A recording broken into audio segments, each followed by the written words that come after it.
Hello, everyone. Good morning, good afternoon, and good evening, depending where you are. Welcome to the UN SDGs Session 1, Development, Environment, and Peace Nexus in Borders and Borderlands, Theories and Practice, which is organized by Korea International Cooperation Agency, or KOICA. I'm Ilcheong, Senior Research Coordinator at United Nations Research Institute for Social Development, or UNRISD, and I'm going to moderate today's session. This session is for presenting and discussing the case studies for the UNRISD and KOICA's research project, Development, Environment, and Peace Nexus in Borders and Borderlands. We invited 4 speakers who are going to talk about their interesting case studies, which are still ongoing, and 2 discussants who are going to discuss those case studies.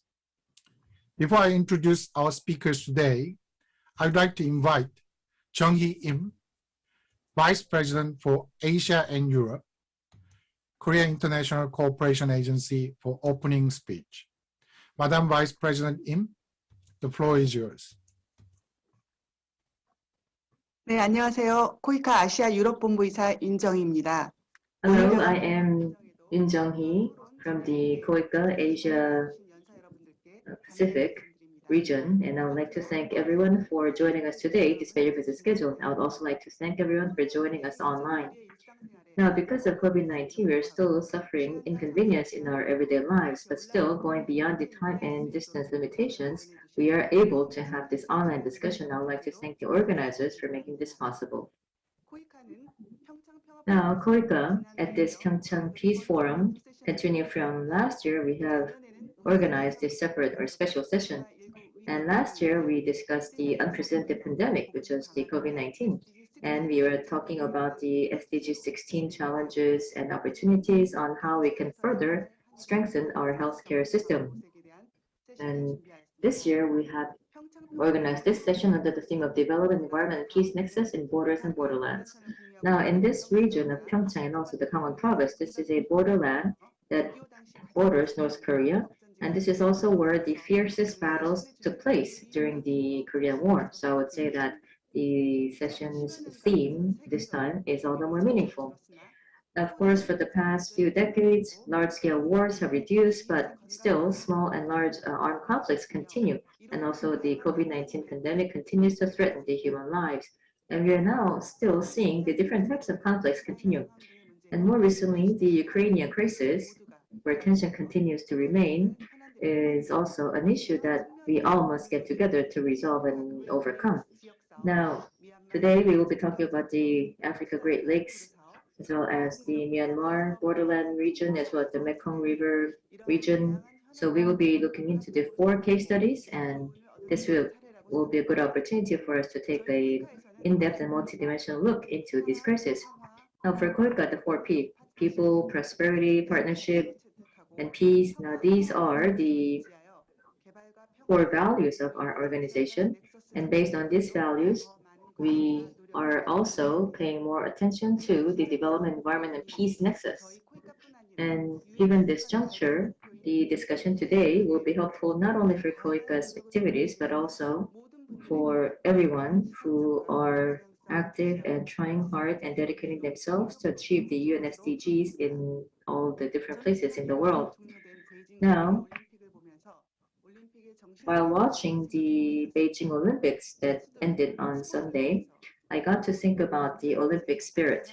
Now, the athletes, through sports, and us in wherever we are, try to overcome our differences while try to compete and also collaborate with the spirit of cooperation and collaboration. And I believe that that is a very valuable step for the world to move ahead together.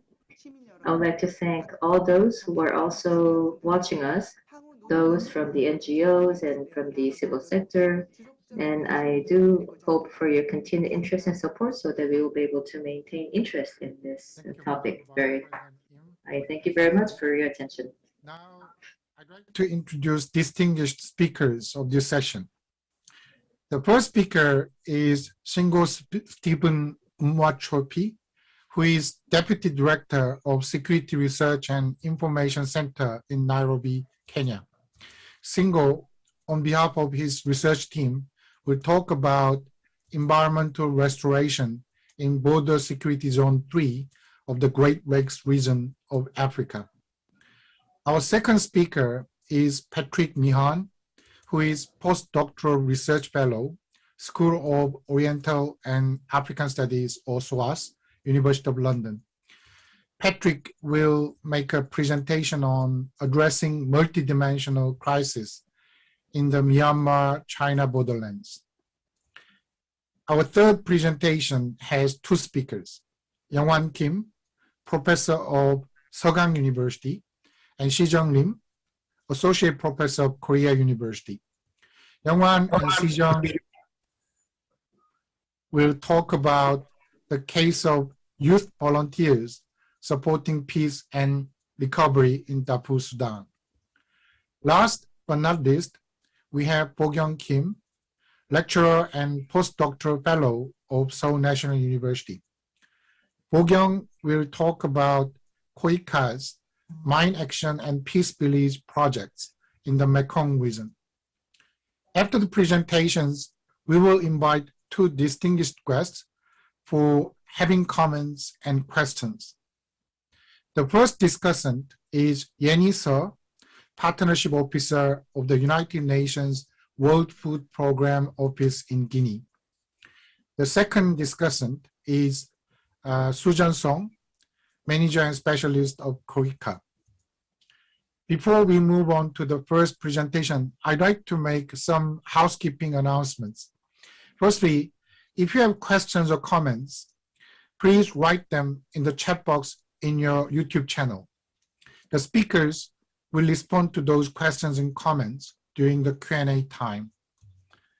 And if you don't take the floor, please mute your microphone. And that's all.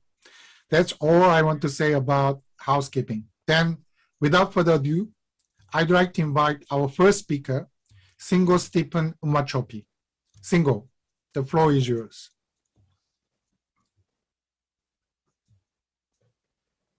Thank you, Chair.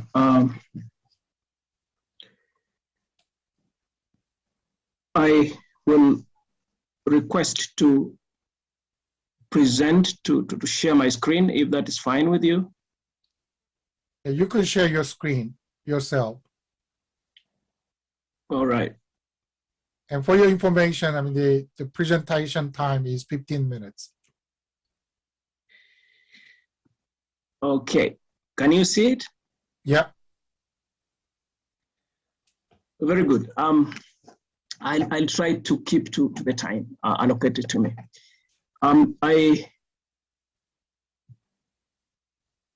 As introduced, my name is Singo MWACHOFI, and I work for SRIC based in Nairobi.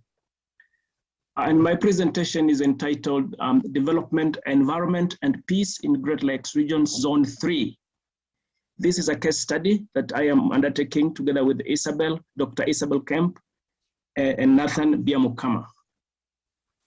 Our focus is on what the ICGLR has designated as Zone 3. And Zone 3 comprises the area that is northeast of Uganda, northwest of Kenya, and southeast of South Sudan for purposes of our study. But for purposes of ICGLR, it also includes southern Ethiopia. It is an area of nomadic pastoralists, and these pastoralists are usually armed with illegal guns. They are residents of the states of Kenya, Uganda, and South Sudan. As I have mentioned, southern Ethiopia is included as well. In this zone, there exists a culture of intercommunal armed raiding of cattle amongst these communities that causes enormous violations of human rights, as well as also the destruction of the environment. Governments have been attempting to disarm these communities, but there's a lot of challenges. There has been little success. The communities occupying the borderlands of this zone are the Karamojong of Pokot, the Karamojong and Pokot that inhibit Uganda, the counties of Turkana and the counties of West Pokot in Kenya. But those Pokots actually occupy both Uganda and Kenya. So you have a community that is straddling both border areas within Uganda on the one side and within Kenya on the other. The Turkana and the Karamojong are more or less the same community. They also border each other, occupying Uganda on the one side and occupying Kenya on the other. The main ecological challenge in this area is inadequate and unreliable and highly erratic rainfall. The zone is either arid or semi-arid. And this is coupled with poor soils that are withered, barren rocks. You have a situation where rains are rare, so the place is semi-arid, and there's the geography, the terrain is quite hostile in terms of it is hilly, it doesn't rain, and this compounds the problems that I'm just about to speak about shortly. There is little crops that grow in some of the areas, but with irrigation in some of the areas, there has been agriculture where there have been interventions by some of the countries, particularly on the side of Kenya in the Tamil area. This is the map that is showing the zone that we are talking about. You have there you can see, I think, you can see the Karamojong of Uganda. From the arrows, you can see the Pokot, the Toposa that occupy South Sudan, and the Turkana that occupy the side of Kenya.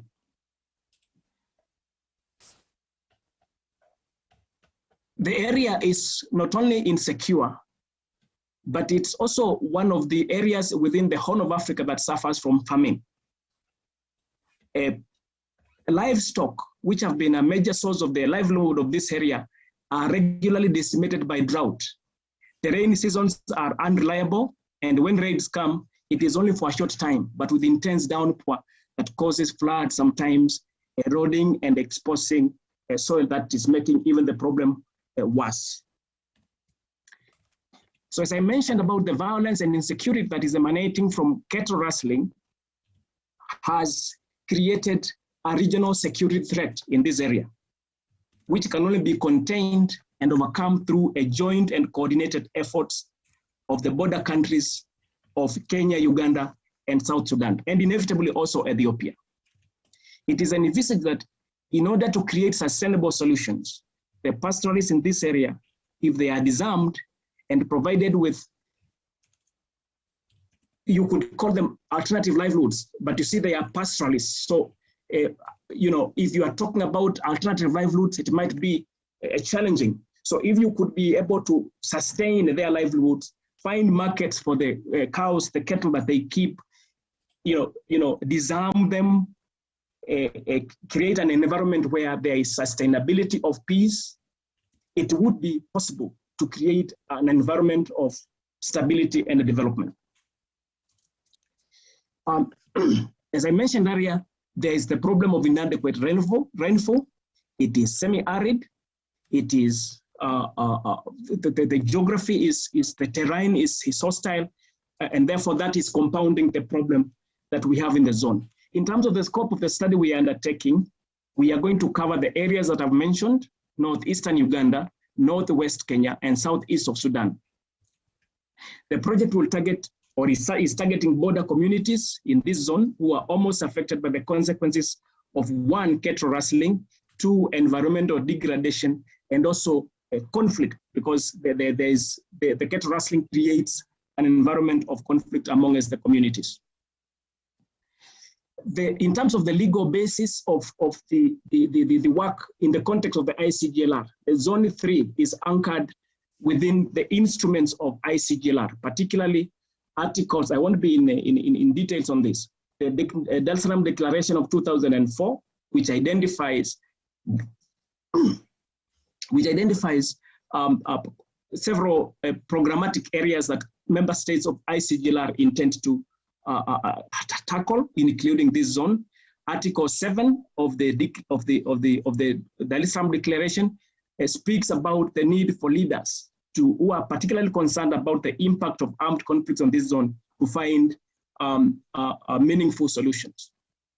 Article 44 of the same declaration requires member states to promote regional policies and strategies for the diversification and enhancement of the rational management of land resources, sustained and sound management of vital regional and natural and environmental resources, etc. Article 50 also obliges member states to harmonize regional policies and mechanisms, while Article 65 requires the member states to build capacities for environmental restoration in areas degraded by settlement of refugees and the displaced persons in the region. In terms of the integrated border security approach for Zone 3 and how we are approaching the project, the research project, I want to note the following, that there's a mixture of actors and issues and themes, as well as challenges and opportunities that exist for the use of an integrated approach to peace building and development in Zone 3. In other words, if an integrated approach is adopted, there is the possibility to create an environment of stability and peace and development in this zone. In terms of actors, there are, of course, the three governments that I have mentioned earlier, then state agencies and officials working in the borderlands of this zone, as well as communities, civil society organizations, and donors.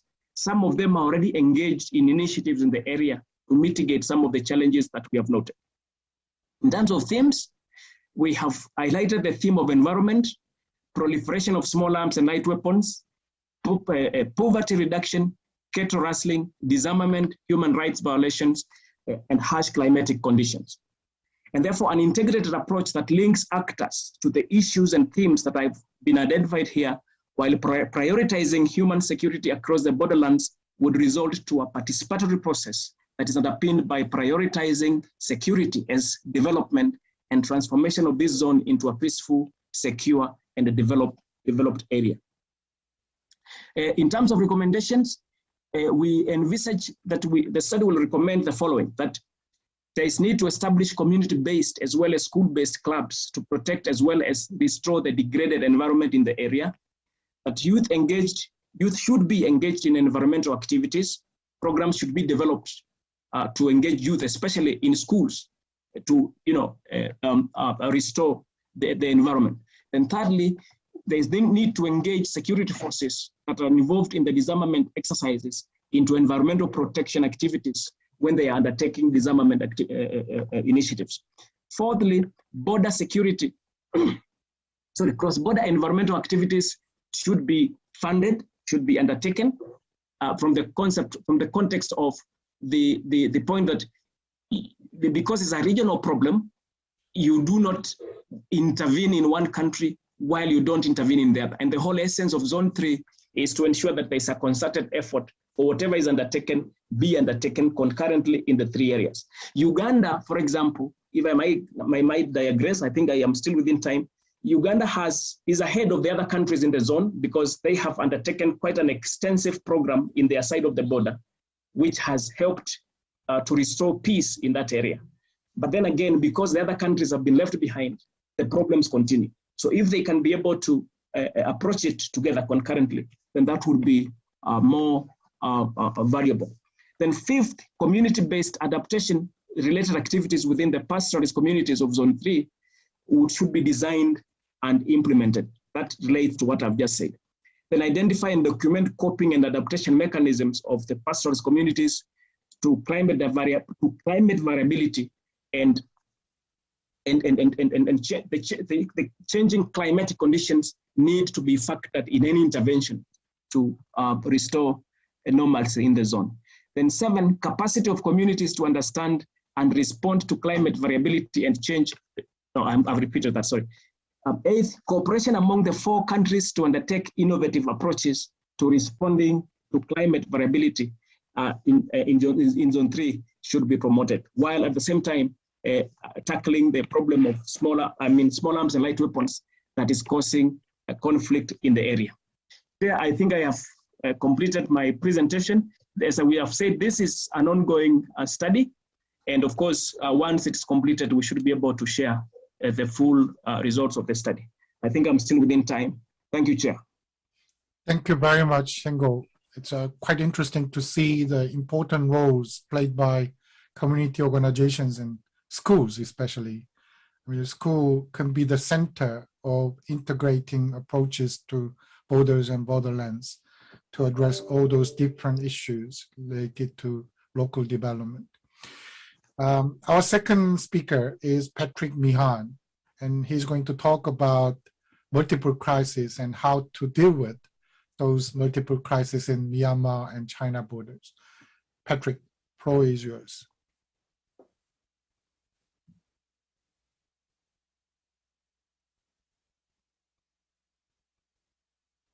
Brilliant. Thank you, Ilcheong. Can you all see my screen okay? Is that okay? No. Yes. Yeah, I can see it now. Yeah. Okay. Okay, brilliant. Okay, thank you very much for the introduction. So what I want to talk about today is issues of conflict, economic underdevelopment, and environmental degradation in the Myanmar-China borderlands. But I want to frame this in a wider problem or question which underpins the research around this case study. And this is focused on the uneven geographical development that has shaped Asia's rapid rise over recent decades. So Asia has seen rapid economic growth in recent decades that has seen huge numbers lifted out of poverty, rapid urbanization. And yet, a lot of this development has been geographically quite uneven. And in particular, borderland regions across Asia continue to still face higher levels of poverty, conflict, and more than half of the countries across South and Southeast Asia are still affected by subnational armed conflicts, which have strong borderland dimensions. So what I want to focus on today is thinking through some of the reasons that might account for this spatially uneven dynamics of prosperity and poverty.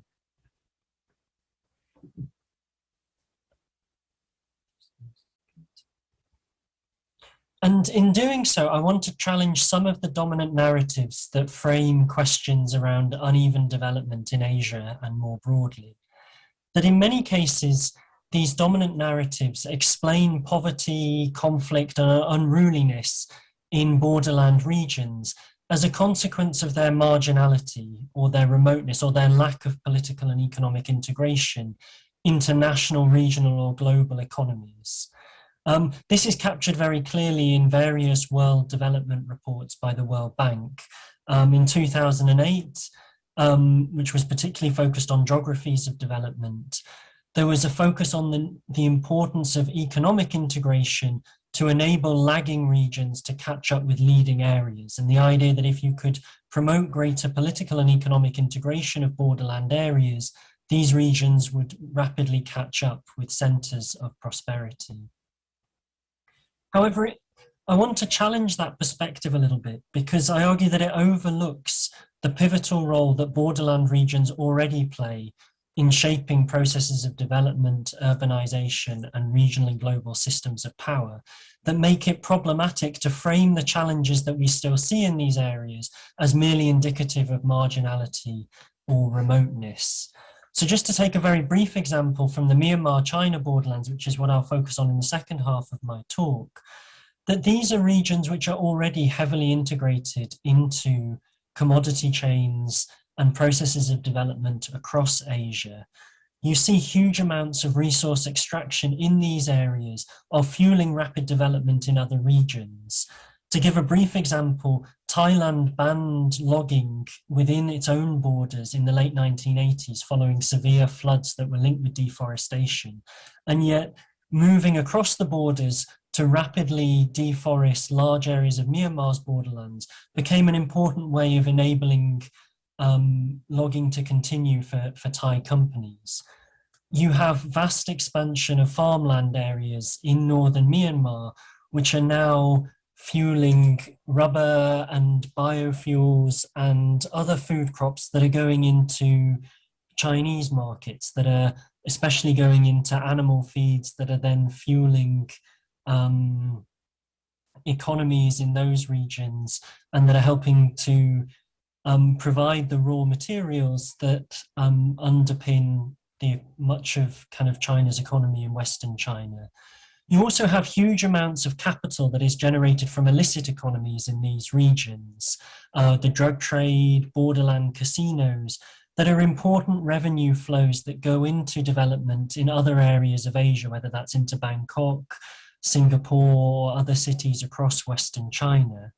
And you also see large hydropower investments, not only in Myanmar, but also in borderland regions of Laos, Northeast India, that are playing an increasingly important role in the energy politics across this region.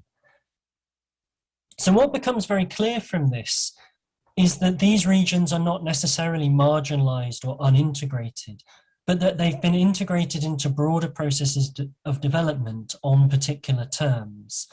And this raises a particular question around to what extent do the same processes of economic integration that generate wealth and rapid development in hubs of development, whether that's rapidly growing cities or capital cities, to what extent do those same processes reproduce marginality, violence, and exclusion in peripheral areas?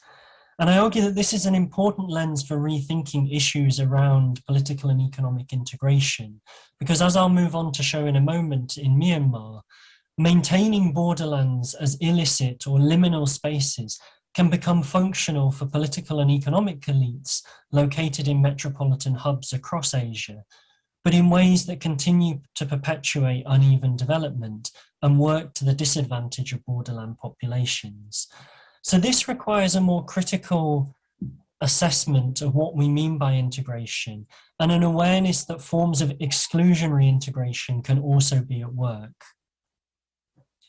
And this therefore challenges some of the narratives that necessarily call for greater political and economic integration as an automatic antidote to conflict and underdevelopment in borderland regions. And instead it requires a more critical appraisal of how these integrative processes work in practice, in whose interests, and the uneven distribution of costs and benefits that they create. I also argue that it's important, therefore, to decenter analysis of globalization and development, in particular to engage more substantively with marginalized voices and perspectives. So what I briefly want to look at in the second part of my talk now is how this idea of exclusionary integration provides some insights into ongoing forms of conflict, poverty, and environmental issues in the Myanmar-China borderlands. So Myanmar stands at the crossroads of Asia and connects three of the fastest growing regions in the world, China, India, and the ASEAN region. These areas are also regions of long-standing armed conflict and have some of the world's most long-standing conflicts that date back in some areas to the 1950s. They've also become hugely important economic frontiers, especially since the late 1980s, in the examples that I gave previously. And yet, what you see is that these areas have undergone processes of increasing economic integration. This was famously coined in the late 1980s, the idea of changing borderlands across Southeast Asia from battlefields to marketplaces, and the idea that greater economic integration across the region, cross-border trade, could provide a new kind of silver bullet to addressing poverty and economic underdevelopment. It was also something that became particularly important for China, that whereas a lot of China's economic miracle had centered on coastal China and seen very rapid development in coastal regions, many of the landlocked interior provinces like Yunnan or Sichuan had seen much slower levels of development, and cross-border economic integration with the rest of Southeast Asia was seen as a way of trying to address this unbalanced development within China. And yet, what you have seen that has been happening within Myanmar's borderlands is that these forms of growing cross-border development and economic integration have unfolded in ways that have continued to bring violence and hardship to borderland populations. That firstly, they've often worked through long-standing systems of violence rather than replacing them. That the forms of resource extraction and securing conflict-affected regions in Myanmar in order to open these up to resource flows and to resource extraction have worked through all sorts of armed authorities in these regions, whether that is the Myanmar military, militias that are closely linked with the Myanmar military, or also ethnic armed organizations that are fighting against the central military government. So that rather than providing a way of dismantling these systems of violence, they've tended to work through them. And this violence has been functional for forms of land dispossession, resource extraction, that has then fueled development elsewhere. Equally, these forms of increasing economic integration have reinvigorated rather than dismantled long-standing illegal economies that you saw through the 1990s and 2000s. Growing cross-border trade and investment in Myanmar's borderlands was linked with a vast rise in opium production and methamphetamine production in these regions. And again, these illicit flows have become integral to forms of investment capital that have fueled development elsewhere. But what you've seen through this is that the growing integration of these regions has continued to fuel spatially uneven forms of development. That what you've seen in Myanmar's borderlands is that borderland populations have been confronted with new forms of insecurity, whether that is land dispossession for foreign companies moving into these areas, ongoing illicit economies that have increasingly been experienced through rising levels of drug use and drug addiction locally. And yet very little of the income that is generated from these activities is invested within Myanmar's borderlands themselves. Because these continue to be regions that are affected by violence and insecurity, a lot of this revenue is extracted and is then invested elsewhere in areas of Western China, Singapore, Thailand. And in the final few minutes, I want to just give one particular case study that helps to demonstrate some of these processes at work. And this is China's opium substitution program that has been implemented in northern Laos and also Myanmar's borderlands. And I don't have time to go into a lot of detail here, but I just want to give a very brief overview of this program, the logic that underpinned it, and the outcomes that it's actually had. So this was a large-scale investment by the Chinese central government that was managed through the Yunnan Chamber of Commerce. And the idea was to provide various support in the form of tax breaks, import duties to Chinese agribusinesses to expand their activities across China's borderlands into drug-producing areas of Laos and Myanmar. And the idea was that by bringing development to these regions through the forms of large-scale agricultural investments, it would draw people and land away from opium and into legal commodities, especially rubber, but also wheat and banana cultivation increasingly. And this is just to give one example of the vast kinds of banana plantations that have been planted in northern Myanmar. This is in Kachin state as part of the opium substitution program. And targets were set by China's State Council for the amount of land that needed to be converted into large-scale agribusiness ventures.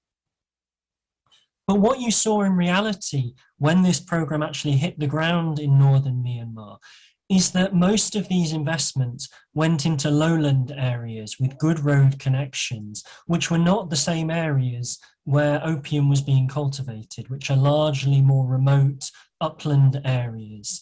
So you saw that under the umbrella of borderland development and opium substitution and bringing economic development to marginalized regions actually became a foil for channeling large amounts of money into Yunnan agribusinesses as a way of expanding their investment across borders, but through a process that had very little to do with actually promoting development or tackling illicit economies in northern Laos and Myanmar.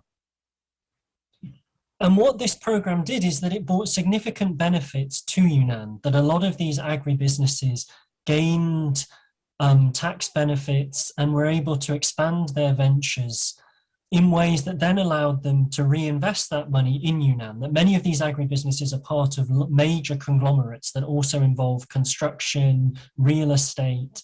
So you see that a lot of the revenue that was generated from these activities then went back into promoting rapid urban development in Western China in places like Kunming. And yet it brought significant costs to populations within Myanmar's borderlands. It exacerbated livelihood insecurities by increasing forms of land insecurity.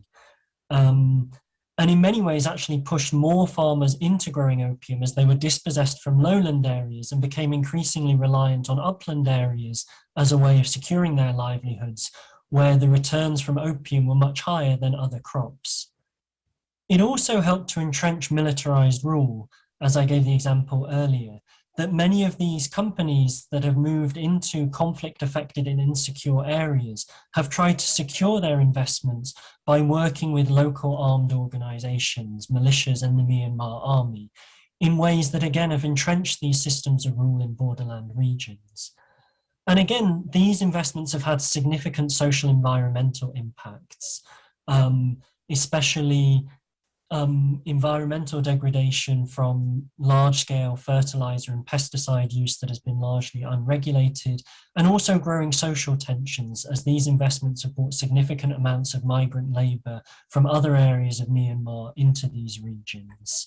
So through this brief case study, I've just tried to highlight a way of thinking more critically around forms of economic integration and acknowledging that in some ways these processes can often exacerbate forms of borderland insecurity, violence, and development, despite the fact that they are often framed as directly meant to ameliorate some of these issues. And I'll finish there because I'm on just over 15 minutes. Thank you.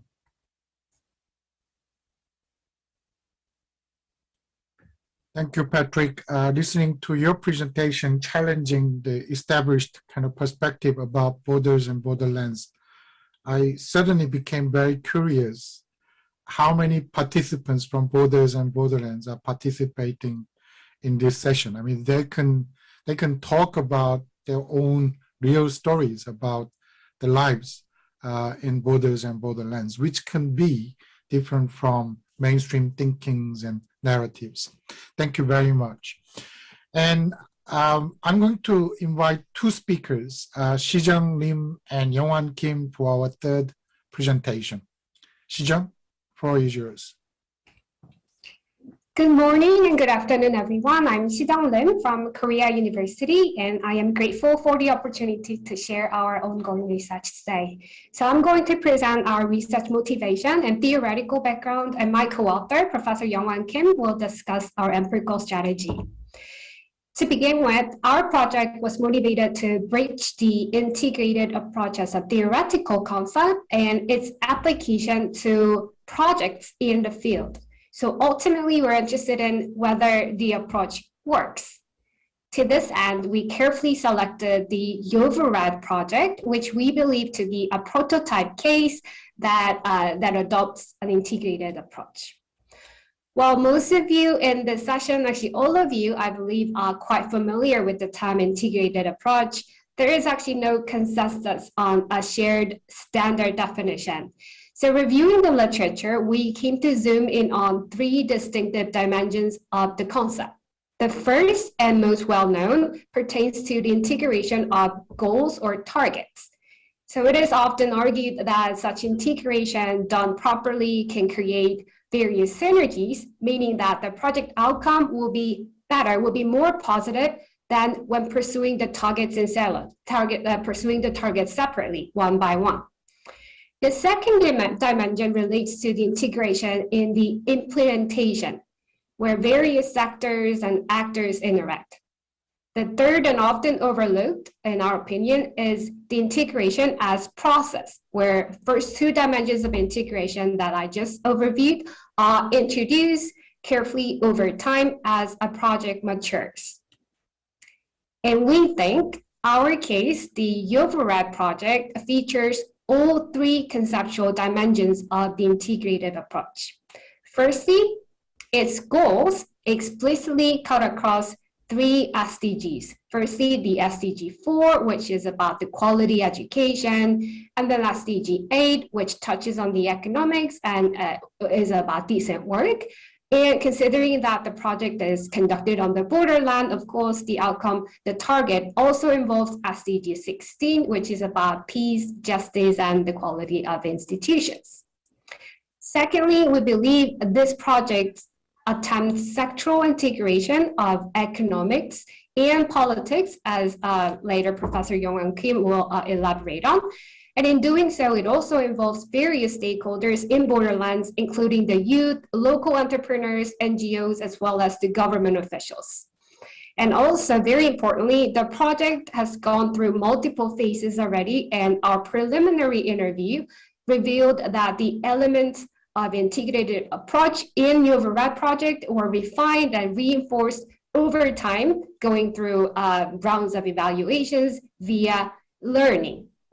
So here comes our research question. Then, has adopting an integrated approach actually influenced the outcome of the UNRISD, and if so, how? So now I'm gonna pass the presentation to Professor Youngwan Kim.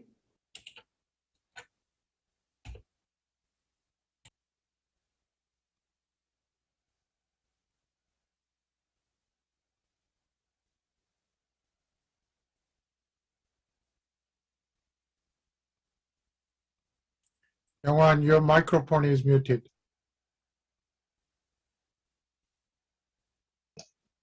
Okay, hello, everyone can see my presentation well?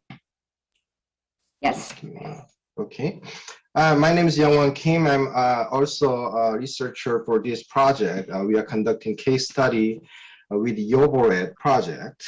As Professor Im explained, we selected this project as one of the most representative cases for studying integrated approach. This project has been implemented in Darfur. As you know, this is the Darfur, one of the most famous areas, war-torn areas, starting from 2003. Well, even though the conflict officially ended about 2006, but still we haven't observed conflict in this area up to present days. And due to this conflict, youth has suffered severely, and for sure they lost their opportunities for jobs and educations and trains, and also some of the youth were recruited as criminal organizations members and even into rebel and armed militias. So tragedy has happened in this area. So in order to deal with this unstable situation, UNRISD has conducted starting from 2012. So it has 4 stages. Well, actually, it has now 5th phase, and it started from 2012, and phase 4 has ended in 2019. Last year, phase 5 has just started.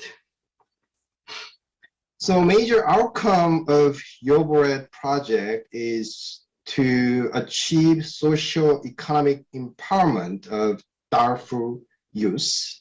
And then also through youth empowerment, they try to achieve community recovery, and they want to enhance the resilience within the community. And in the end, through this process, they want to achieve participation and engagement of youth in civic duties. As you can see, the goal of project started from youth empowerment, training, and education. And then it moves to the community participation recovery. And then it goes back to the participation, kinds of political and social participation of youth in all political matters. So those are 3 major outcomes. Interestingly, the reason why we choose this case as one of the most representative cases to understand the impact of integrated approaches, that it started from youth empowerment, and then it kind of expand and then it integrates other sectors in other activities happening in communities related to political participation and also social entrepreneur and micro entrepreneurship. And then it leads to the peace and kinds of environmental objectives. So we want to see this project as the integration as progress, or in other words, we might call this sequential integration. So through this study, we want to check whether the integrated approach produced the better outcome as it describes, and I explained, because integrated approach itself might have some limitations and challenges, such as if the project might lack the financial resources and human support, and then it might lack centralized authority and donor expertise. In order to implement integrated approach to the project successfully, we need to secure kinds of big budget for implementing the bigger scale of project, and also we need to have strong centralized authority.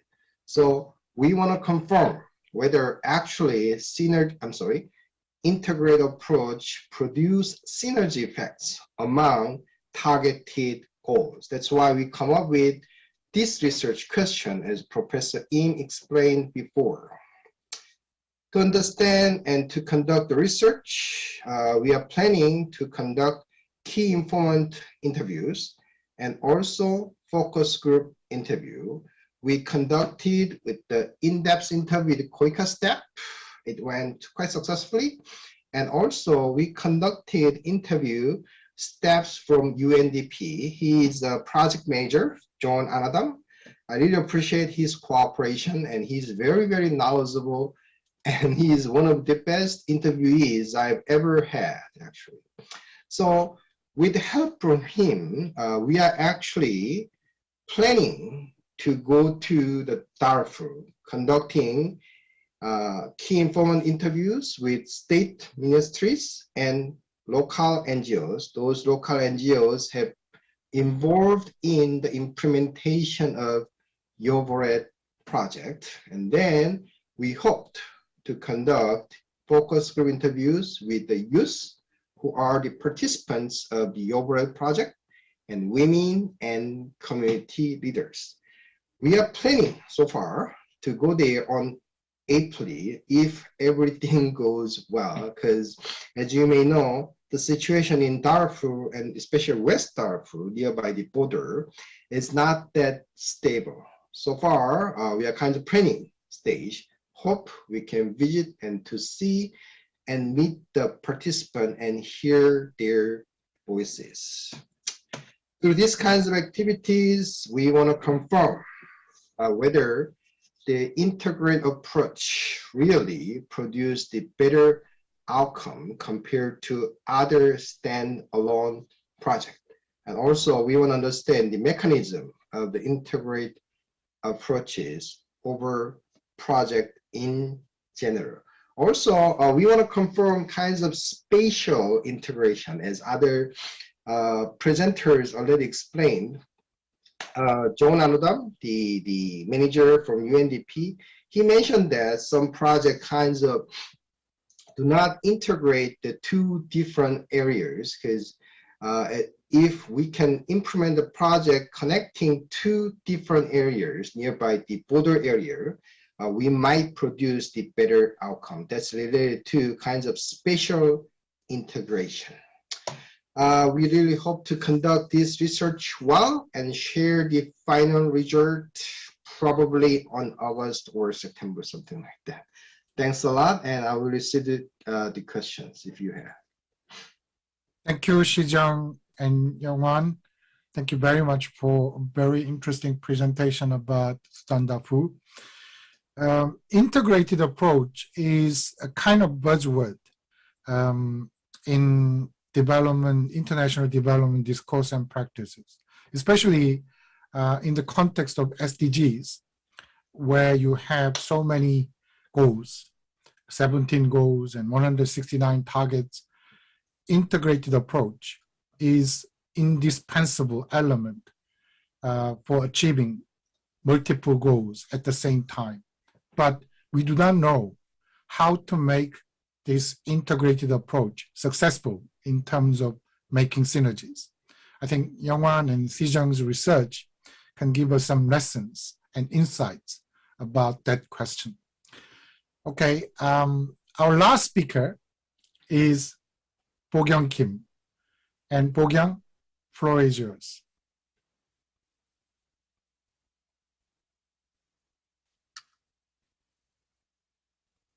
Okay, can you hear me? Yep. Okay, thank you, Dr. Lee. It's a great honor to be here as a speaker today. As introduced, I'm Bokyung Kim from Seoul National University, and I'm also a member of the DEEPEN project team as well. The title of our research is Connecting Inclusive Mechanisms for the Integrated Approach Across Borders, subtitled as KOICA's Mine Action and Peace Village Projects in the Mekong region. Just a very short notice on the scope of this presentation. The objective was advised to be putting more weight on highlighting the importance of integrated approaches to borders and borderlands. So the presentation itself was prepared to give a very short preview on how the KOICA's 4 projects can prospectively show a scaling up tendency, rather than providing small explanations on the detailed information on how the respective projects have proceeded step by step. So I just wanted to clarify before I begin.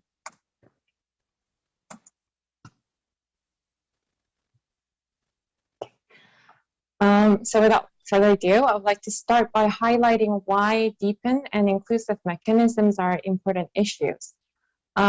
Forging development environment and peace nexus across borders and borderlands have been increasingly encouraged to realize the peace by peaceful means approach beyond national territories.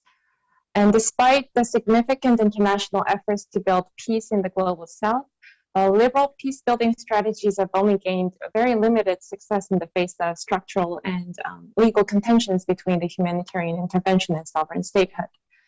The international actors have often duplicated efforts and have spent significant amount of resources to facilitate and operate programs that are, in fact, locally not applicable. So such efforts have failed to reflect the complexity of such local conditions in a more holistic fashion, so to say. This is the case especially when it comes to borderlands, where authority and ownership issues are very limited alongside the defensive lines. And in this venue, we consider that the DEEPEN project is an enabling platform which empowers the integrated and transformative approaches to mobilize the inclusive mechanisms and to create synergies between development, environment, peace, and borderlands for a betterment of development cooperation programs that respond to the specific needs in such regions. In the meantime, I think it's noteworthy to touch upon the term itself, the borderlands, because while it's easy to assume that peace building along the borderlines is closer to the idea of seeking something called negative peace in the narrowest understanding.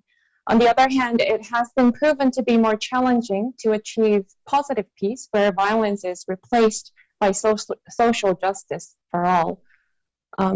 This also stems from the fact that boundary itself is a rather complex term, and there are many derivative terminologies based on physical and social characteristics, including classical internal global borderlands, frontier states, hybrid zones, and many more. Just to briefly use Agarwal's words, borderlands are not merely a frontier of either peace or hostility, but also a cultural crossroad. So it is not an isolated periphery, but a place located in the orbit of national and transnational networks of travel, trade, migration, knowledge exchanges, political alliances, and conflicts. In addition, Migdal notes that people live in a world of multiple types of boundaries overlapping one another. And so those boundaries produce numerous mental maps, and they generate many different forms of belonging. Also, there are discussions on something called debordering and rebordering measures taken as a defensive integration of the EU in relation to the inflow of refugees. And this was an issue that not a single country had to consider independently, but more of a collective one. So due to such complex characteristics, there needs to be a more overarching and an integrated approach when it comes to development cooperation, especially at the borderlands. So in this context, the well-known wide sector approach is a good place to start, which aims to achieve institutional capacity building with long-term benefits using common system for planning, monitoring, evaluating, and which so therefore reduces transaction costs and elevates the level of accountability. SWAP promotes coherence between policy, budgeting, and actual results, and is favorable because financing becomes more predictable and also flexible. SWAPs are a set of operating principles rather than a specific package of policies or activities. So its biggest advantage is that the approach is relatively holistic. Recalling the title, our study is intended to identify the scaling up mechanism of the integrated approach by looking into the KOICA's 4 successive project series that was and is conducted in the Mekong region. So in terms of creating an enabling environment for DEEPEN, the scaling up dynamics of how projects or programs were designed for transformation and social change in conflict zones and borderlands is the ultimate observation that we are trying to find and trying to interpret.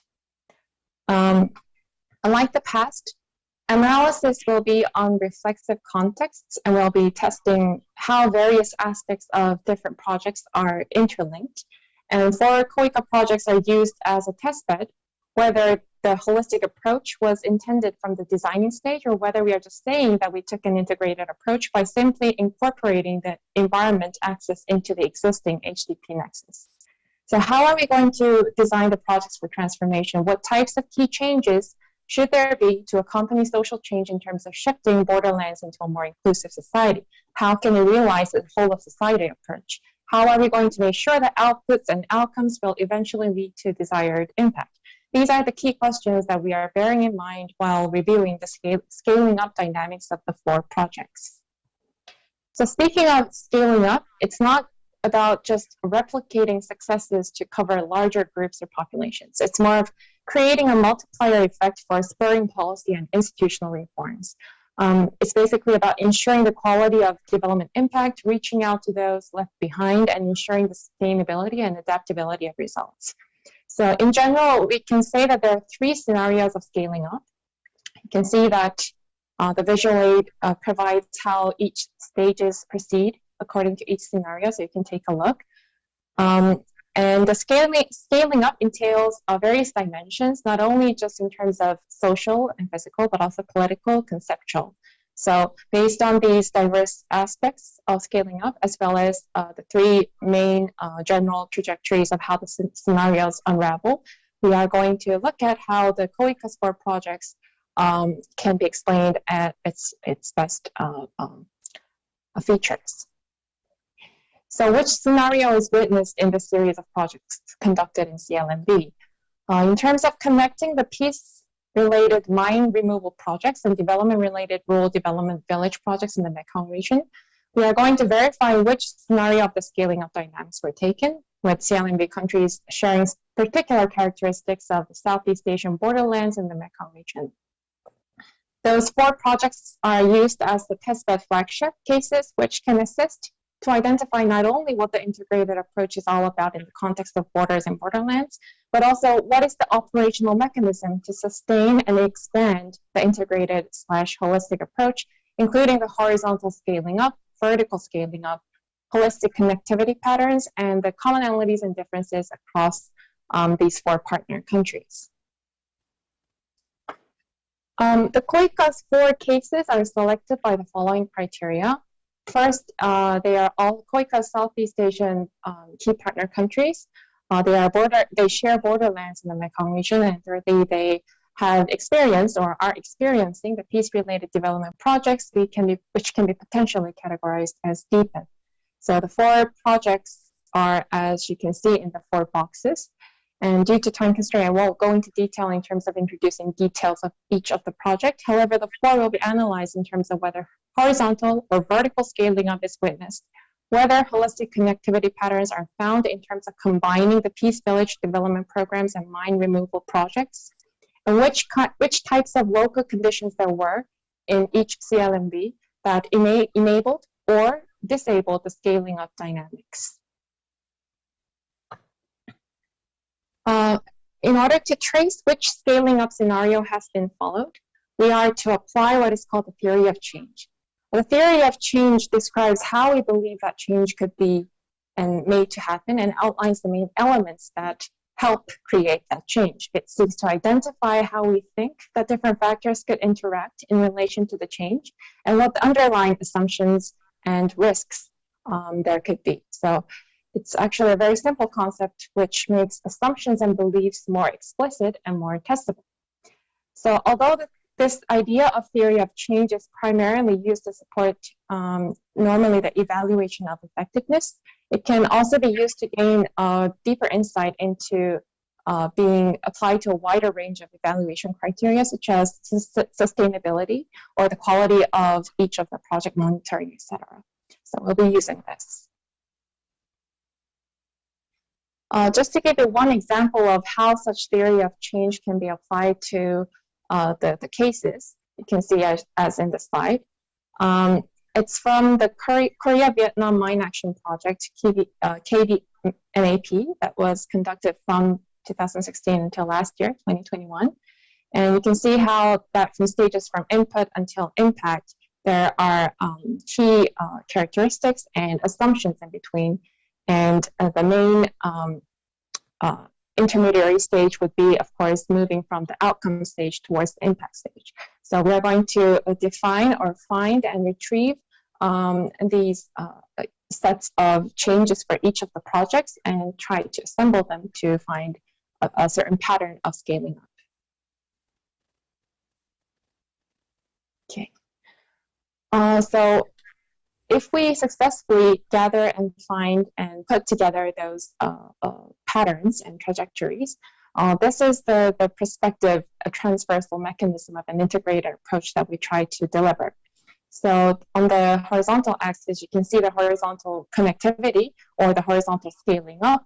That would be the relativeness of the cases across borders.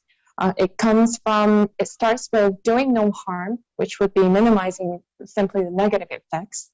It would be just humanitarian intervention in the target countries, up until the most right-hand side, where you can see the peace building stage where borderlands are also encompassed. On the vertical axis, you can see the vertical connectivity or the vertical scaling up, which would be about expanding from peace to development in the same partner country, as in the example of Korea's project in Vietnam in case 1 and case 4. So with the horizontal and vertical axis combined, we can see that accumulated learning effects and transformative approach would be resulting in a holistic connectivity pattern that's established as a diagonal arrow in the middle, where enabling environment for deepen in partnership with the HDP Nexus and goals and targets of SDG 16 would altogether be combined. So this research is very in the early stage. So we are currently, that wasn't me. So we are currently recruiting interviewees who conducted the baseline survey, the feasibility study, the monitoring agents, and project program coordinators of the 4 projects to find the scaling up patterns. We are going to conduct the key informant interviews, focus group interviews as well. And as a result of that, we are intending to find observations from the KOICA's projects that include the holistic approach to effectively integrate and coordinate multi-sectoral programs at all phases.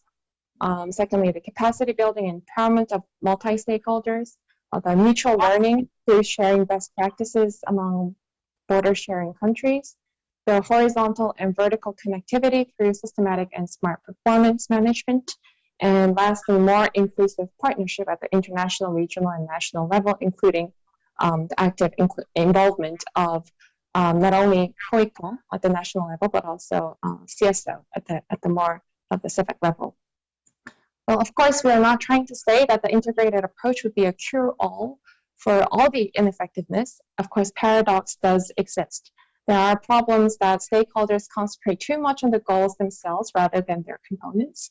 Holism versus key levelers. Sometimes we are comprehensive to a fault, often failing to give prominence to few key actions that need to be taken. We are greatly tempted in the integrated development to take a holistic approach to try and do everything all at once. That could be one of the pitfalls. There's also conflict between the top-down planning and bottom-up participation. We should embrace macro goals and holistic approaches, yet we sometimes need to resort to the top-down planning at some matters.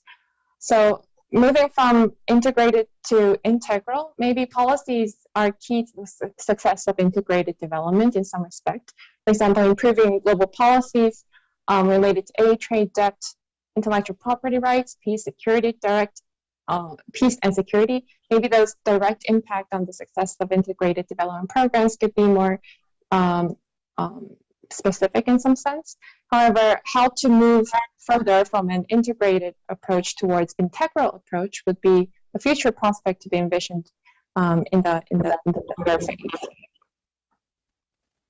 So that will be all, but to make one final remark before ending, this research is being co-authored with Professor Kim of Seoul National University, who unfortunately wasn't able to join us today. So I may not be able to answer all the questions raised by the panelists and audience on site. However, I will share the comments with my partner, Professor Kim, after the session, and hopefully we can coordinate a reply and get back to you through other channels if necessary. So any comments would help improving the work. Thank you very much for listening.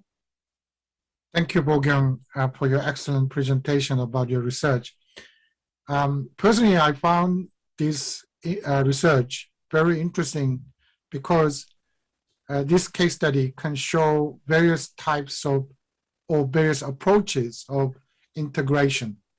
It talks about sequential integration in which projects can be connected to the next project. And it can show the kind of integration in terms of geographical areas. I mean, it deals with Mekong Delta region in which small projects started, but it can be connected to the next project dealing with different areas. And it also deals with thematic integration in which project can connect one policy dimension to another policy dimension. And obviously, I mean, it can show the kind of possibility to build the theories on integrated approach in development discourses and practices.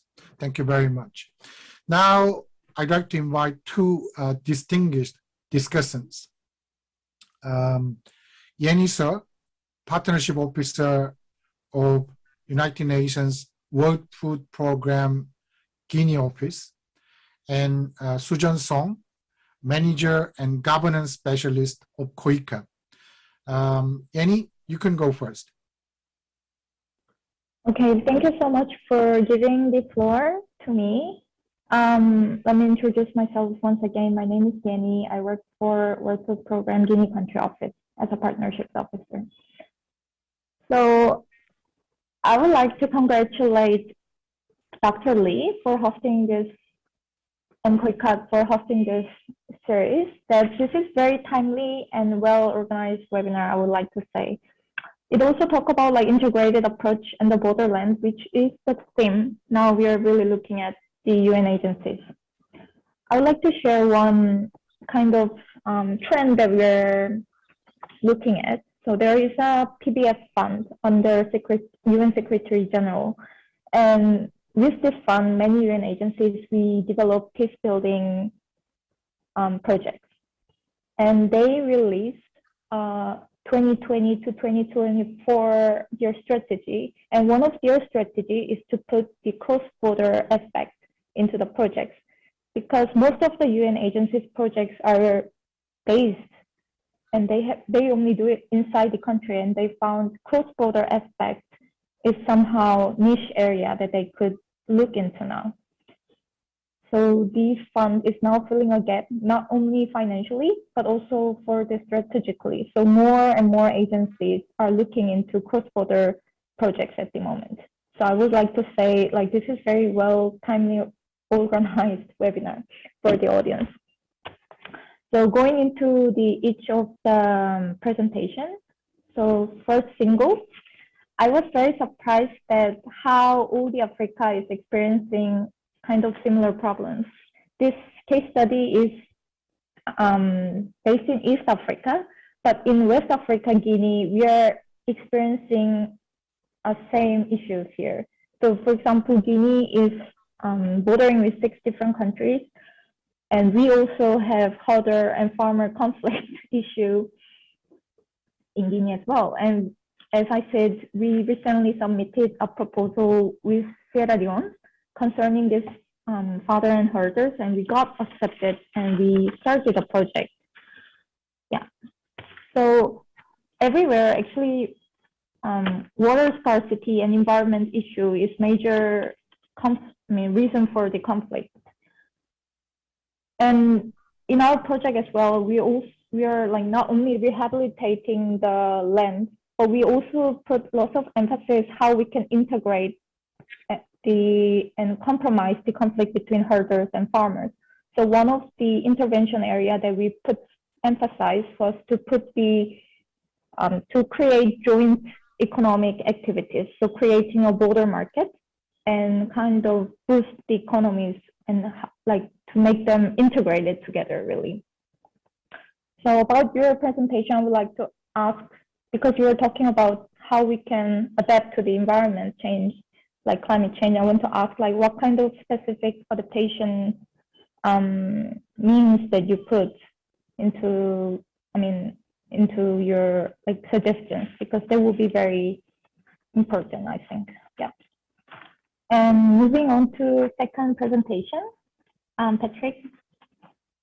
I really liked the presentation, and it was really interesting because I also studied the conflict inside Myanmar, and my focus area was how this hydroelectric intervention, I would say investment of China, could impact the internal conflict inside Myanmar, like how the, yeah. So it was my focus area as well. So that made me, yeah. And I want to ask about the question about agribusiness that you were talking about. So when you started this kind of agribusiness problem, agribusiness intervention, weren't there any kind of resistance from the community? Because selling opium and selling banana, the revenue could be different. So would there be any resistance at the border area community, whether if they have to change the means? And would there be any other conflict can be exacerbated because of this changes? That is my question. And for the third and fourth presentation, thank you so much. I think I also learned a lot about integrated approach and how KUICA is now forming projects. For this project, I want to ask, like, whenever we design a project, my question is how actual one outcome can be converted into different outcomes. So for example, we are talking about education, development, and peace. And I want to ask whether development and peace is something going together, or like does it influence each other's outcome, or does it we implement, we do different activity and the outcome comes differently, or does it have like really effect to each other? I would like to ask whether this can be distinguished into the research later on. Yeah. Okay, so this is for it from my side.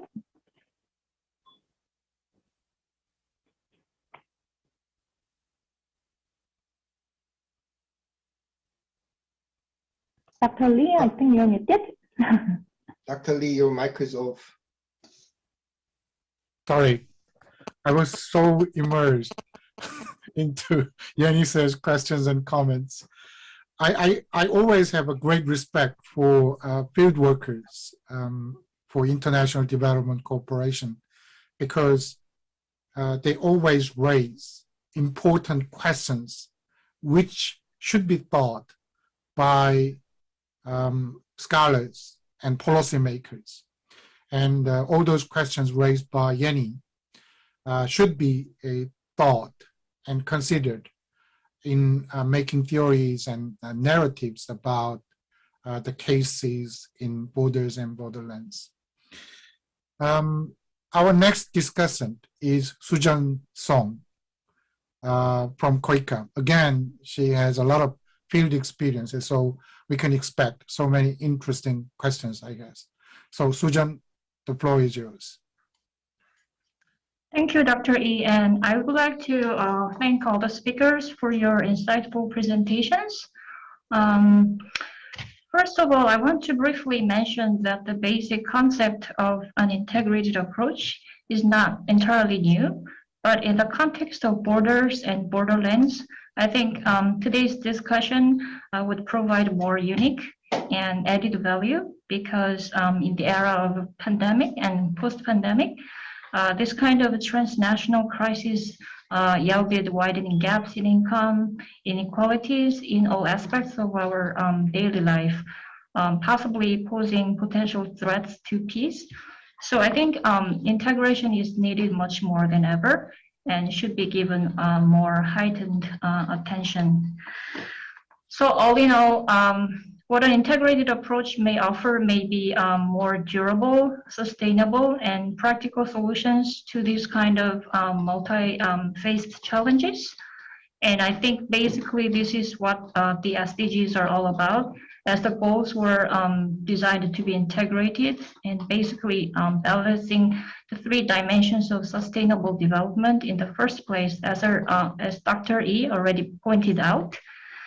So given the importance and the benefits of what an integrated approach could provide, KEMPF on our part has been spurring more efforts to employ an integrated approach across all of our development projects and programs.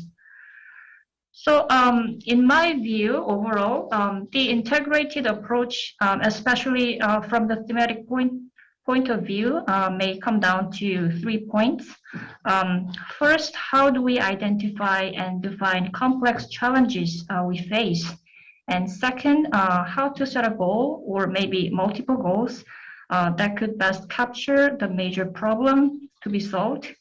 And for this, what aspects of linkages and interlinkages between different goals we should look at, or how they interact. And third is what kind of solution would be best to achieve the goals, as there could be a number of different ways or solutions to the same problem. So based on this, I would like to present several suggestions, maybe comments or questions for your consideration. So first, on the case of Great Lake region, very interesting case. And I think the possible recommendations could definitely shed some light on any other situation in similar settings. So in terms of more general applicability, I was wondering what would be the future reference that donor agencies like KEMPF could note on. And on the second case of Myanmar-China borderlands, also very interesting case, and I especially noted a vicious circle that existed in the borderlands, and that would perhaps be related to my second point. So I think these kind of dynamics and causal relations could similarly apply to coming up with solutions. So I was wondering if this study would consider, if so, how you would consider linkages and interlinkages between different targets, goals for possible recommendations or implication for future planning of development projects. And on the case of Sudan, also very interesting in that what this study is trying to find out is if adopting an integrated approach would be useful at all in terms of yielding more positive outcomes. And I was wondering on what assumptions and hypotheses this study is based, and what your preliminary findings may suggest. And I am also hoping to find out more about how the findings would lead to kind of any implications in terms of future opportunities or challenges as the research progresses more. I think maybe some of the answers you may already have alluded in your presentation, but I was hoping to find out more about this aspect. And lastly, on KOICA's Peace Village projects, as suggested in your last slide, I'm very much convinced that the stakeholders could be more likely to concentrate too much on the goals. But I think what's also equally important is about how and what to do in order to achieve the goals. And that could perhaps be related to my third point. So I was wondering how this fit into your study when addressing the paradox of the integrated approach. So these are basically my comments and questions. Thank you very much again for your great presentations. I'll stop here. Thank you. Thank you very much for your interesting questions and comments. I mean, if you take the perspective of field workers or peoples, living in the borderlands and border areas, you will find some kind of interesting phenomena around yourself. For instance, all those problems are complicated and complex, and you have to use limited resource, time, energy to deal with all those problems at the same time. So that is why we need integrated approach. And that is the kind of list of questions and comments raised by Sujeong to deal with all those issues at the same time with limited energy, time, and resource. Thank you very much for your questions and comments. So now we're going to open the floor. We have around 60 or more than 60 people watching YouTube videos, but unfortunately we haven't got any question from audience yet. But audience, if you have any questions, please put them in the chat box of YouTube video. But in the meantime, speakers can deal with those questions and comments raised by our discussants. So maybe we can go for Singo. Singo's response first. Singo? Yes, Chair. Thank you very much. The first discussant. First of all, let me thank the discussants for discussing our presentations, our case studies. Very useful comments that I've made. I want to address two questions raised, one by the first discussant and the second by the second discussant. The first discussant asked about the specific climatic adaptation measures that we want to prescribe for Zone 3. First, I think I mentioned about the problem of the Zone 3 being a space of harsh climatic conditions, and that is characterized by extreme drought and extreme flooding when it rains. So for the purposes of the issues around flooding, I think one measure would be to prescribe construction of water ponds to collect most of the rainwater that basically goes to waste when it has flooded. So that would be useful because such water collected in those ponds can be used for purposes of, by the kettle, or also for, watering plants. Water is life in context where there's drought. Number two, I think we could also prescribe the support to environmental clubs in schools in schools around this zone across the 3 countries, I think it would be useful if there would be facilitation of such clubs which are dealing with environmental issues in the zone.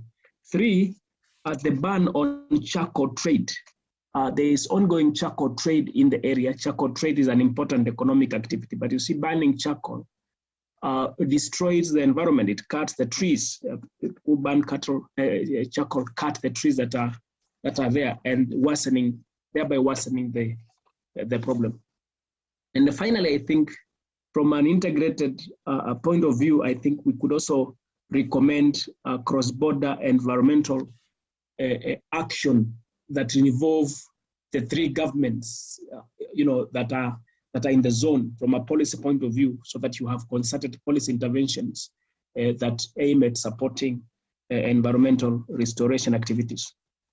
Discussant 2 asked about what would be the future reference for donor agencies in this zone. I think my response to that would be that first and foremost, this is a zone that is characterized by poverty, extremely poor communities that are engaged in conflict. There is small arms and light weapons have proliferated everywhere. There is minimum education levels are very low. So I think donors can support education programs. Donors can also support development projects, including constructing and equipping schools, because there is scarcity of schools in these areas, and the governments can only do so much in the region. But I think also in terms of the irrigation programs, donors could also be able to come in and support irrigation programs, especially along the Takwel Gorge. We have the Takwel Gorge that has water. And so therefore, that would be an entry point by donors. Thank you. Thank you very much. When we listened to Singo's response, we got one question from the audience named Dodok22. He asked question like, in borders and borderlands, recipient country may not pay much attention to the development.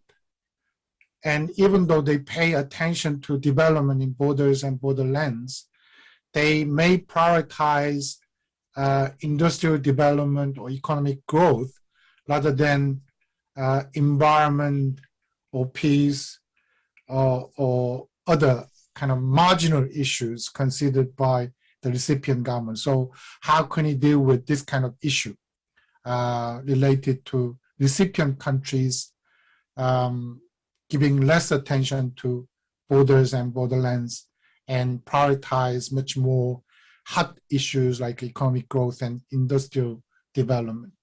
That was the question from Dodok22 among the audience.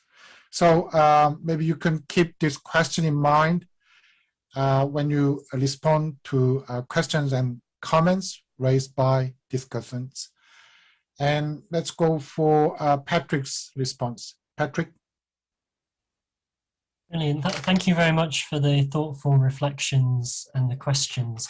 I'll try and take them in turn. So the first question was reflecting on how sort of borderland development interventions, whether that is hydropower dams or agribusinesses, how they shape kind of other conflicts in these regions. And I think it raises a really important question or a way of understanding dynamics of violence and conflict in borderland areas, that on the one hand, this conflict in Myanmar's borderlands is driven by long-standing war between ethnic armed organizations and the central Myanmar military. But what you then have is within that environment of conflict, instability, political fragmentation, you have a whole array of other sets of conflict dynamics and forms of localized violence. And I think it's really important not to lose sight of that this is a much more complex conflict than just a binary conflict between ethnic armed organizations and the central military government. But what you have is that when you then have forms of intervention, whether that is these large-scale infrastructure problems or agribusiness investments, that they map out onto terrains of violence and insecurity. So one of the big issues, say, around the dams or around these large agricultural investments is that they tend to work through armed organizations in the borderlands, that these actors are valued because they can get things done. They can stabilize territories, they can quell localized resistance. So you have even forms of sort of intervention, whether that's road building, larger scale infrastructure, that may have positive developmental benefits. They tend to reinforce militarized systems of authority in these regions because that is the way of getting things done. And this became very clear with some of the agribusiness investments, that a lot of these companies effectively subcontracted responsibility for securing these investments to local armed actors, who were then responsible for ensuring there wasn't localized resistance to forms of land dispossession or forced sales around that. And then you have whole other sets of tensions that are brought in by inflows of migration, anti-Chinese tensions that are associated with forms of investment that are coming in. So it creates a very kind of messy and complicated environment to unpick. The second issue was around, and I welcome the comments around how this has become quite a hot issue within the UN infrastructure itself, and the idea of understanding cross-border dynamics and how to address those. And I think one of the really important issues around this, which reflects some of what Ilcheong's comments as well, was to what extent can those projects also support knowledge production by borderland-based research organizations and actors. That I think in the project that I've been working on over the last 4 years on drug issues in this area, we've been working with local research organizations, and they've always said that one of the biggest challenges for them is the way that often large-scale projects work through national programs, and they tend to be based in capital cities, prioritizing relations with central governments, and that tends to filter out borderland perspectives. But it also creates a brain drain within countries, in that a lot of local research organizations invest heavily in training researchers who then move on to better paid jobs in national capitals or elsewhere. So I think it's a way of also thinking, how can projects support research organizations and forms of knowledge production within borderland areas, so that you don't have that constant filtering out of these perspectives. And then just my final comment, that I think one thing that also comes out clearly from the Myanmar case is that on the one hand, there is a need for a much stronger borderland perspective and a way of understanding how these development projects operate within borderlands. But there also needs to be an acknowledgement that sometimes the solutions to those issues can't necessarily be found in borderland regions themselves. Like the example of the opium substitution program, a lot of the very problematic outcomes that it's had locally is because it was a very decentralized program that was funded by the central Chinese government, but went through to Yunnan province and was then again sort of subcontracted down to the prefecture level. So there was very little centralized oversight around this. So a lot of the kinds of activities that companies have been enacting within borderland regions have gone below the radar because there aren't effective monitoring systems. So some of those changes require greater engagement within, at a Chinese state level or at a provincial level. The answers can't necessarily be found within borderland regions. So I think it's a way of, how do you integrate a borderland perspective with also what is going on at national centres, and to try and work out where the levers of change are that you can impact. But I'll finish there. Yeah, thank you. Thank you very much. I mean, our perspective about about development is still confined to the 17th century international relations. I mean, all those projects are focusing on the territories surrounded by borders rather than borderlands and cross-border areas themselves. I think maybe it's time to shift our focus to specific areas like rural, urban. We did before. We have to focus on the specific characteristics of borders and borderlands. Maybe Youngwan, Sijeong, do you have any responses? Yeah, thank you very much for both discussants for listening to our presentations and providing valuable comments.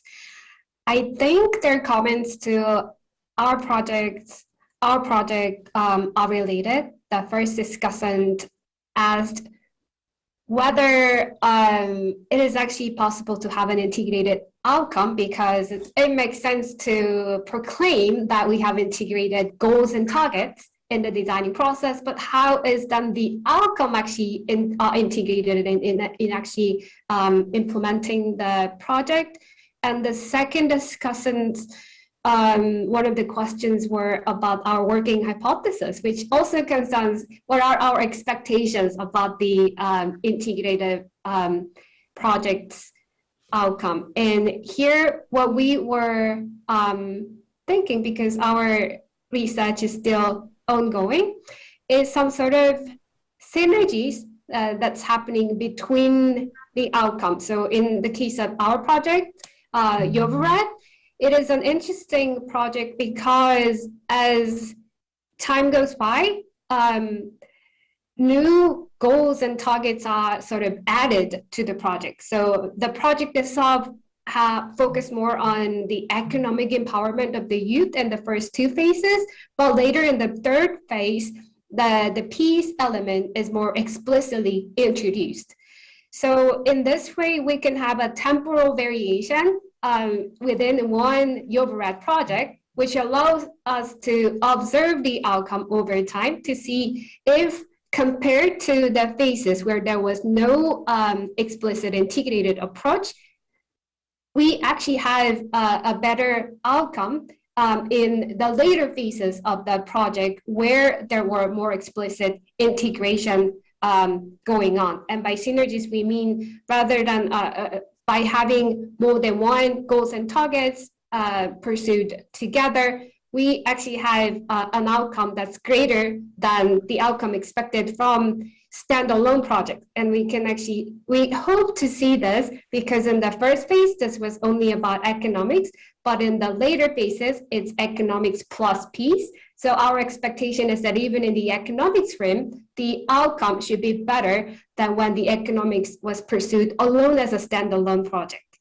But then this whole thing is still in the design process, and we hope to clarify, refine our observable implications as we design the research further. And I know Professor Youngwan Kim might have more comments on that. Yeah, shortly, adding on what Professor Im said, I feel very interesting to see all the presentations, because it seems like all of us, even among us, we approach integrated approach a bit differently, and also we share kinds of common ground and common reasoning to understand the integrated approach itself and then influence of integrated approach. And I think that's why Dr. Lee brought all of us to kinds of build up the concrete theory for the integrated approach for the future. So that KOICA can use the theoretical understanding of integrated approach for the future development project. Yeah, so I think after we all finish up our project, we come together and build all kinds of meta theory regarding the integrated approach. Yep. Thank you very much. What Sijeong mentioned about the kind of advantage or synergy making possibility of integrated approach can be an answer to Dodok 22's question, how to deal with prioritization of certain goals in borders and borderlands. Like even though recipient countries pay attention to economic growth and industrial infrastructure only, in borders and borderlands if we push the government to integrate different goals, for instance, economic and environment, economic and gender, something like this. Maybe we can achieve both hot goals and rather marginalized goals in those areas near the border. Okay, thank you very much. And our last speaker, Bokyung, do you have any responses to comments and questions? Okay, I'll make it short. Thank you for the comments to both discussants. I don't think there was a very pinpointed straight question or question for me from the first discussant, but to just add a little more on her comment on whether development and peace can really go together. We all know and share that it's already denoted in SDG 16 that promoting peaceful and inclusive societies is one of the key pillars for achieving sustainable development. And we can all witness from the fact that the linkage among humanitarian peace and development, the HDP nexus, also is another proof that the two should go together. And maybe relatively new, then when we bring in the borderland and environment aspect into the picture, then I think this creates more room for discussion. But as the presenters in the chair have already emphasized, the drive itself, I don't think it cannot be reversed at this stage, which is why I believe that it's not a matter of whether they can go together or not, but in fact, it's a matter of how they can go together. I think that's the whole point of discussing what the integration and integrated approach is about. And I think this connects to our second discussant's comments on how important it is to put equal emphasis on what to do in order to achieve those goals, despite the downside that stakeholders may be putting too much attention on the goals itself. I think she raised the issue of how the paradox of integrated approach would be blended into our research. And my short answer would be that if we are successful in devising a very neatly diagonally drawn arrow in the transversal mechanism that I showed you earlier in the figure, it will show that there exists a mirror level of holistic connectivity overall. However, we may witness a slight tilting of the patterns depending on what kind of elements that we are in lack of. So combinations could be different depending on how much we take into account the limitations and drawbacks of implementing the integrated approach itself. But I'm just trying to say that there's a certain tendency or direction that we have as a beacon that we set ahead, like in the future terms, in terms of connecting not only SDGs, the HDP, but also enlarging it into the deepen project. So I hope that kind of answered your question. I'll leave it there. And thank you again. I think there'll be valuable food for thought as we proceed our work. Thank you. Thank you so much. And we have Isabell Kemp, the head of Bonn office of UNRISD, and Nathan, Center for Human Security in Uganda. And they are the co-researchers for the Great Lakes region in Africa case study. So maybe Isabell and Nathan, do you have anything to respond to questions and comments briefly? Isabell. Yeah, sure. Yeah, thank you. Yeah, I just wanted to also, inspired by the Myanmar study, I just wanted to say that, of course, one of the things that we're looking at is that, you know, historical pastoralist lifestyle and the border areas that we're looking at have been neglected by the national governments because they are seen as backward and, you know, anti-development as a lifestyle, and also a little bit in politics they're often seen as, you know, a little bit as part of the opposition because their lifestyle is so different. So I think that is really an important point because, you know, while people say, yeah, you have to develop alternative lifestyles in this kind of very arid areas, that's nearly impossible. So pastoralist is already in adaptation to this very difficult climate. So I think that the question of, you know, how can you actually support through arid areas programs, you know, the markets for pastoralists, for livestock and pastoralist products. I think that will be a very important part that we should look at. Thanks. Thank you very much. Nathan? Yes, no, thank you very much. Honestly, listening to all the presentation, I get the feeling there is a way they are already integrated themselves, you know, quite connected.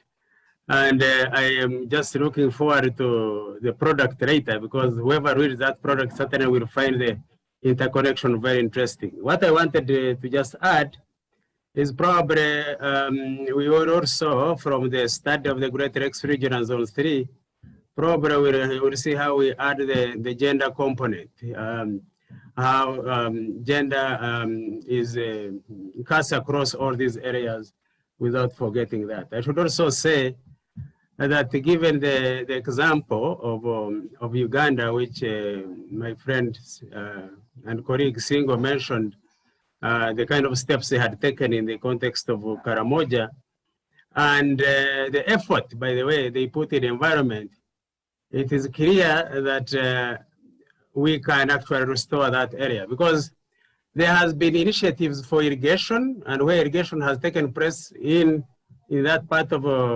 Zone 3, the Karamoja side. I mean, trees have rejuvenated. There is a green scenery over there, and the dams have been constructed. The water now is there. And there were even efforts. I was talking to a military guy who told me about the effort in military detaches, where the military have taken effort to plant trees along the areas where they have been settling, and the trees have grown. So it's a matter of sharing these best experiences with the region, with Kenya, for example, with South Sudan, to demonstrate to them that this thing is doable, you know. But the problem again is that there has not been, I think also the Myanmar case brought it out, and as Isabell has brought it out, the neglect of the state to these areas, you know. And there was even a saying in Uganda at some point of a military pass of a leader who said, we are not going to wait for the Karamojong to develop. You know, meaning, well, if they are not willing to move like the rest of the region, we ignore them, you know, and that has been stated over and over. But there is now an attempt to turn this whole thinking around. Of course, the resources are there in Karamoja, it's evident, and they have started exploiting them. So there is a need to communicate, to talk, to integrate in terms of discussion, Ugandan's mechanism connecting with the South Sudanese mechanism within, for example, the East African arrangement, because there is East African community, there is the ICGR that convenes all these heads of state almost on a regular basis. And this should be the area that should not be forgotten. So just to say that it's all possible. Thank you. Thank you, Nathan.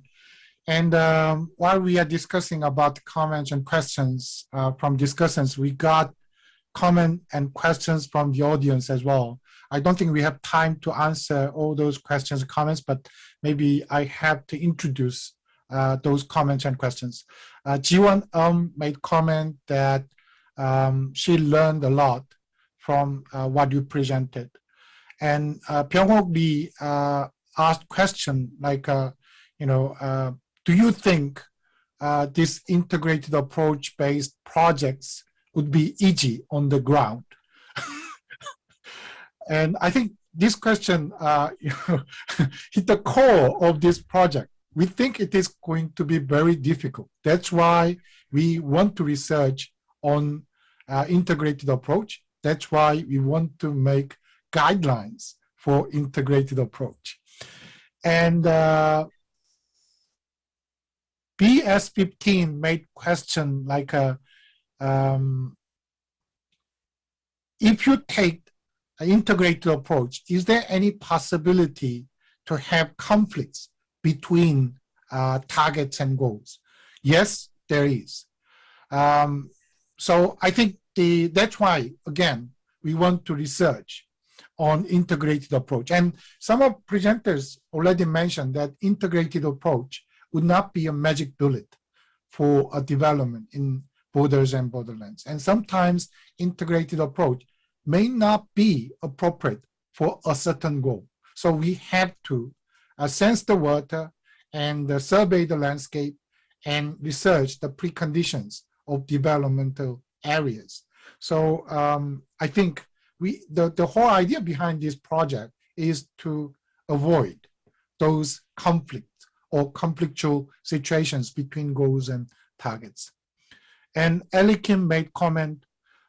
Firstly, initially she thought the subject would be very difficult, but she is very much satisfied with the presentations and discussions because she could learn something. So that's all, and thank you very much for your discussions. And finally, I'd like to invite Madam Vice President Jung Im again to have closing remark.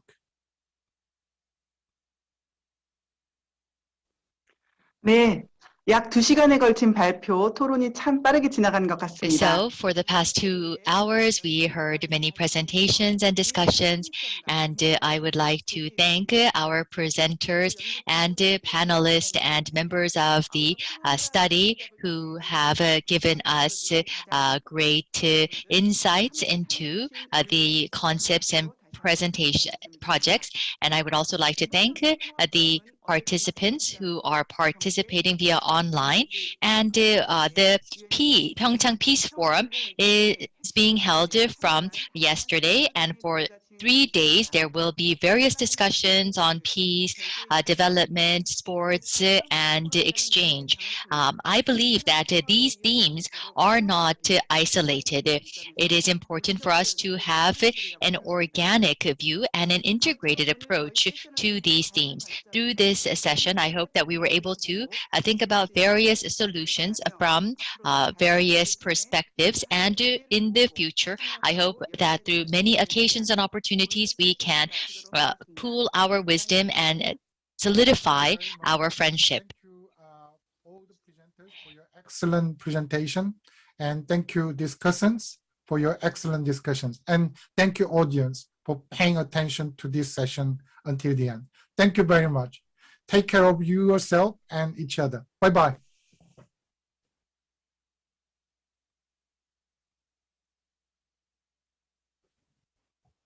Bye.